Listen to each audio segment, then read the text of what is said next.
Good morning, everybody. This is Buddhism 4:30, Buddhist meditation traditions. Today's date is December 13, 2021. We are at the end of our class. Today is the day for the final exam. And I will do a little bit of review that we were doing over the last 10 weeks. Remember that we started with defining what meditation is according to Buddhism. We use the Pali word, bhavana. Bhavana has the connotation of mental culture, not just meditation, it is mental culture. Remember, we defined like that. And then we were looking at different meditation techniques used by the pre-Buddhist Indian philosophers or religious leaders. Before the Buddha, there were some philosophers and some practitioners who were engaged in meditational activities like samadhi, attaining concentration, and through the concentration, they were able to attain certain higher levels of mind. And because of that higher level of attainment, they could perform some miracles. We were looking at those things, and then even the Buddha himself, he went to seek the help of those teachers to be trained as a meditator. And he was able to attain the highest levels of attainments that were known at that time. And Buddha decided that those things are not enough for him to get rid of the suffering. So that's why he abandoned those things, and he went in search of his own salvation. And in his way, he was able to discover what we may call the vipassana meditation. So now you know, by this time you should know that there were two different traditions. One is called samatha bhavana, the other one is called vipassana bhavana. So samatha and vipassana, we were discussing about these things. We compared and contrast those two traditions, those two techniques, actually.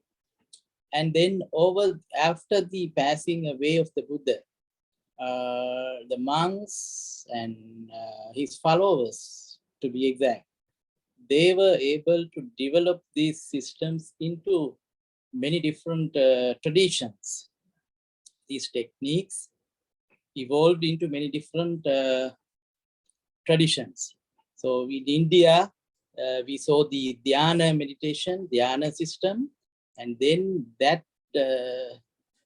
went into China and popped up as Chan meditation. Remember, we were looking at how the Chan practices were done in Chinese culture.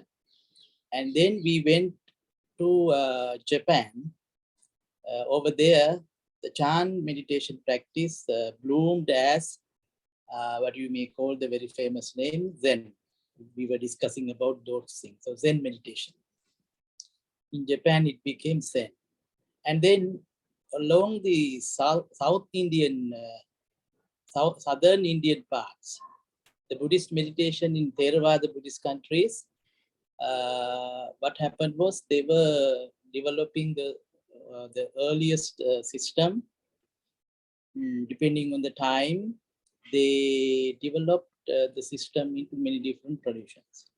So we see samatha tradition as well as vipassana tradition. Sometimes both these two traditions conjoin together, samatha vipassana. So what If someone asks you now, what is the Buddhist meditation? You should be able to answer that some people practice these two joined together. And some people pay attention to only one tradition. That is why we saw in Burma, in Myanmar, uh, Vipassana meditation tradition. Insight meditation, we named it as insight meditation. I think about 2 weeks ago, we were discussing about that thing. So Mahasi Sayadaw and Lady Sayadaw, all those, remember, those teachers evolved the original practice of Vipassana into modern day necessities. In Burma, lay people came forward and they actually they brought the meditation from the temple to the outer world. Remember, we were discussing about those things. So meditation was confined to temples before, but these people, Lady Sayadaw and Mahasi Sayadaw and those leading teachers, as well as many others. And we were talking about Goenka, remember? Goenka and all those people, what they did was they brought meditation out to the general public. They were, all over the world, they were building retreat centers and having 3-day retreats, 7-day retreats, 14-day retreats, sometimes 3-month retreats, learning Pali and Buddhist studies and all those things. So that is called insight meditation movement, insight meditation movement. And in the West, this tradition has become so popular that Westerners welcome this practice and they use it in their day-to-day life to find peace and harmony in their day-to-day life.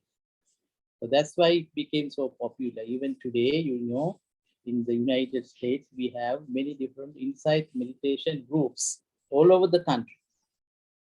Many different traditions. And again in Thailand, we saw in Thailand, meditation evolved in there following the Myanmar traditions. Samatha and Vipassana evolved into many different techniques, new techniques for the day-to-day people, busy people, they can practice this. And at the same time, we were looking at the mindfulness meditation tradition. Mindfulness, the Pali term is sati. That practice became developed in the Western world into many different areas. One of the famous things is that mindfulness-based stress reduction, MBSR, that has been used by many doctors in the medical field to treat their patients, to get rid of pain in the body pain, and also to usher in some mental health for the disturbed mind. By practicing mindfulness, you can gain peace and harmony and mental health. So even today, all over the world, people are doing research, and in the universities and research centers, they are testing, they are evolving, they're developing the Buddhist meditation tradition into the modern era, modern period. So we do not know in the near future, something else might pop up. So that means it is not finished. Evolvement is not finished. Development is not finished. It will continue over the last 26 centuries. It has been, as we saw, in many different cultures, many different countries. It has evolved into many different techniques, traditions. In the same way, the West, perhaps in the next 10 years, they will develop some other techniques based on the basic principles. Basic principles, as I told you, was paying attention to your in-breath and out-breath, or being mindful, being in the present, living in the present. That is the basic thing. And then we develop it into many different techniques. So this is what we were looking at in this class. So remember, we started from India, 6th century BCE, and then we were talking about the Chinese situation, Chan meditation, and Japanese Zen meditation. And then we went to Theravada Buddhist meditation practice like Samatha and Vipassana. Afterwards, we were looking at Vipassana movement in the West as well as all over the world, Myanmar tradition, Thailand, Sri Lanka, and Goenka. Those are examples of modern day developments. So all these things we covered, we did not go into deep details, but we were just introducing all these things. For your class, that is good enough to understand what meditation is and how it is being practiced all over the world over the last 26 centuries. What happened to this concept, meditation, the bhavana, when it went into new cultures, how they welcomed it and how they framed it according to their culture. That is the history of meditation. So now you should be able to talk about the origin and the development of Buddhist meditation over the last 26 centuries. So meditation, as I told you, bhavana is not a Buddhist innovation, just bhavana, but Buddhist innovation is the vipassana bhavana. Okay. So focus on those things. You will get some questions based on what we discussed in the class. Please make sure that you answer the questions, and you have to submit your answers before this Friday. Today is Monday, so the last day to submit your papers is Friday, and afterwards I will cut marks if you get late. I consider it as late submission. So then please be sure to submit your papers, submit your answers before Friday. And again, I have to remind you, please write your name and submit it as a Word document. As I've been telling you all over these 10 weeks, please submit it as a separate Word attachment.